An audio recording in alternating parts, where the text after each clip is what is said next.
Hi, I am 𝗟𝗶𝗵𝗵𝗁 and I'm here to introduce you to the Chande Momentum Oscillator. Let's dive into how the CMO can refine your trading strategy using LightningChart as a trader.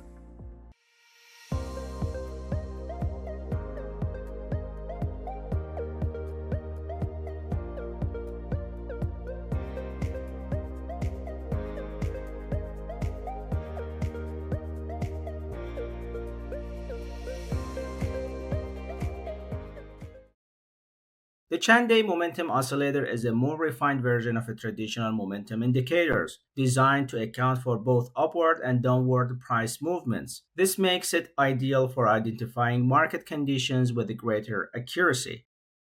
CMO values above plus 50 suggest overbought conditions, while value below minus 50 indicate oversold levels. Use these thresholds to anticipate market reversals or trend continuation. Traders buy when the Chande Momentum Oscillator moves upward from oversold levels and sell when it falls from overbought ones. Use this to time your entries and exits effectively.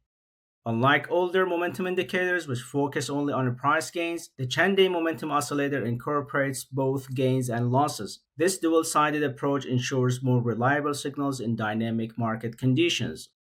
The Chande Momentum Oscillator is a powerful tool for traders aiming to understand market momentum. Try it today with LightningChart as a trader to enhance your strategy with precision and real-time insights.